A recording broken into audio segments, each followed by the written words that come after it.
Hey guys. So warm up for today is what is one thing you will do to help improve your score for your next RI test. So read more software, just keep doing what you're doing. Um, all right, so um, Monday, I'm really excited. Monday we're reading a play, a little tiny bit of a play called The Merchant of Venice.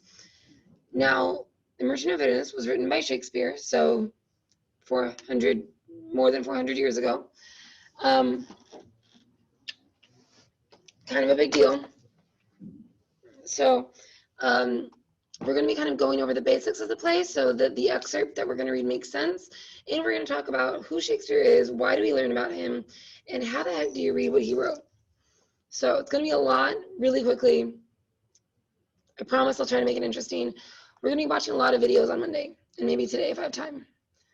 All right, so, and then we'll conference during the second half. So you're going to go into Schoology, you're going to have a notes thing, and it's going to look like this, but it's going to have blanks. Where everything is red, that's where you're filling in the blanks. All right, so I'm going to hit present, kind of. This works. Okay, so who is this guy? Why do we care? Shakespeare was born in England in 1564, and he died in 1616. So what he's really famous for is he wrote a bazillion plays, 37, like he wrote in a very small time span too, and he wrote 154 sonnets, which are a type of poem. We don't really know a ton about him, just where he lived, where he died, where he went to school, and that he wrote these plays. Some of his famous plays are Romeo and Juliet, Hamlet, A Midsummer Night's Dream, and The Merchant of Venice. There's more. Even though Shakespeare is from England, his plays were set in Greece, Italy, and all over Europe. He wrote plays based on historical events and some plays that were fiction. So these are mostly his fiction ones, but he wrote things about past kings of England. But he also wrote things like Midsummer Night's Dream, which has fairies. He had things like Macbeth that had witches. He kind of did a little bit of everything. His plays were very popular, and people could see them at the Globe Theatre in London. They have a replica of the Globe in London today. Many of his plays have inspired other movies. I have a link to a list of his movies. So this is just his tiny list. So there's ones on the side, and there's ones over here. Some movies are like directly based on his. So Deliver Us from Eva, if you've seen that one. Star Wars Episode 3 has some bits from Othello. Shakespeare in Love, Romeo plus Juliet. The other one, She's the Man, 10 Things I Hate About You, and The Lion King. Lion King 1 is based off of Hamlet. Lion King 2 is based off of Romeo and Juliet. So again, these are famous movies. He's inspired kind of more things. Oh, West Side Story too. Apparently Warm Bodies. I had heard about that one. I didn't know it was based off of him though, his stuff. So even though he lived a long time ago, his plays are so well known that they get mentioned and referenced, and they're sort of important kind of cultural touchstone for us. All right, so why does he write funny? So why is it so hard to read what Shakespeare writes? If you've ever never read his stuff, he writes very different from how we speak today. Again, it was 500, 400 years ago, so cut the man some slack. English was a lot different then. He did not speak in Old English, by the way. We can understand what he said. His words are English, current modern English. They're not as common, but we can't understand them. He does not write in Old English. If you were to read Old English, you could not read it. It is basically an entirely different language. So don't call it Old English. It is regular English, just not as familiar. So I have a video, you can watch it, but the basic tips are read something out loud. If you start hearing what people say, it's going to make more sense. These are plays. They're meant to be acted out by different people. If you can find an audio version or YouTube clips, that'll better help you understand what's going on. And then use context clues. You're not going to know every word. There are words I don't know in Shakespeare constantly. If you don't know a word or phrase, look at the words around it. What is it talking about? And then look up any unfamiliar words. There just might be a word where you're like, I have no flipping clue. There are places where you can research these words and like this website to look them up. Some of them are common terms that we're going to run across, and these were all in the reading we're going to be doing. Is thou, thee, and ye all mean you. They were just sort of different ways to address people based on like ranking and like how formal you wanted to be. Thy and thine, which meant your. Doth, which means does. Hath, has. So again, you can sort of see a trend. Whereof is kind of used a lot. It can mean what, which, or whom. Heartily just means like I really want something done. Like I heartily believe blah. It means like I strongly believe it. Tis is it is. It is. Tis so noble, blah, blah, blah. So those are common things about Shakespeare that might help you better kind of get through it. The more you read of his stuff, the more you just sort of like, it starts to make sense. It's harder at first and you kind of get into it. Okay, so we're going to be reading The Merchant of Venice. So why is a guy in England writing about a city in Italy? We're going to find out. So the setting is in Venice, which is in northern Italy on the water in the 1600s. People lived there from all over Europe. There was a lot of trade from Greece, from northern Africa, from all over Italy. And it was famous for having places where people could live. If you were from Africa, you lived generally in one area. If you were Jewish, you lived in one. If you were Christian, you lived in one area. It was considered very forward thinking in that way. But that doesn't mean everyone got along. And there were rules about who could marry who had asked things for what. It was very complicated. Jewish people lacked a lot of rights in this society. They could not be builders, practice a trade like plumbing or anything. They couldn't make anything. They couldn't own land to farm. All they could do was own basically jewelry, money. And so what they did was they would lend money at interest. They were the first money lenders. There are some negative stereotypes about Jewish people that come from this, though. But because Christians at the time, based on some certain passages in the Bible, were not allowed to lend money at interest. But it was really helpful to have someone who could loan money. So the Jewish people stepped in and did that role, and that's how they earned their money. They also could not pass on their money and much property, and was kind of a thing. They also weren't considered citizens of Venice, even if they were born there. So that's going to be important later on in the play. But so many people often bring up, oh, well, Hitler didn't like Jewish people. That didn't start with Hitler. Like, I mean, yes, he did take it to another level with, the whole genocide thing.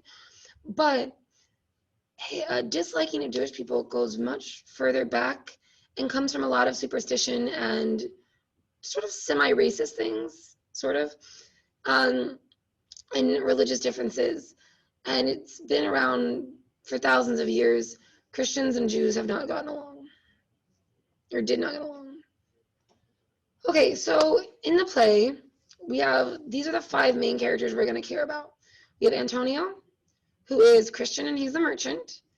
Bassanio, who's Antonio's best friend in the world and he's Portia's husband, when we're going to be reading it. We have Portia, who is Bassanio's wife, and she acts as the judge in the trial. Now, again, this is 400, 500 years ago. They were not that forward thinking. Portia could not have actually been a judge, so she disguises herself as a man and pretends to be a judge. Shylock is our Jewish moneylender, and we have the Duke of Venice. He's the leader who's really in charge of the city, and he makes Portia the judge. He wants the law to be carried out, but he's biased, and so he wants to have a judge do this to sort of make it more fair. Okay. So the conflict going on here, and I know this is a lot of plot points, it's between Shylock and Antonio for the part that we're going to be reading, and it's really Judaism versus Christianity at this point. So the kind of question to think about is getting revenge more important than forgiving? And should we follow the law if it will hurt someone? Again, this is a courtroom. There's going to be a courtroom scene, but it's not like the rules and courts we have today. So just to give you the FYI of what's going to be happening, Bassanio, who's Antonio's friend, wants to borrow money so he can go and try to marry Portia. He needs money to impress her to be a suitor. She's very wealthy. Her father set it up so that only the very wealthiest could even have a chance to marry her. So he needs money, 3,000 ducats, or let's call them dollars. Antonio doesn't have the cash. So he and Bassanio borrow the money from Shylock. Antonio knows that he can pay Shylock back once his ships reach Venice and his merchandise gets sold. So Antonio's a merchant. Ships come in, he sends people out to go get products, he brings them in, and then he sells them.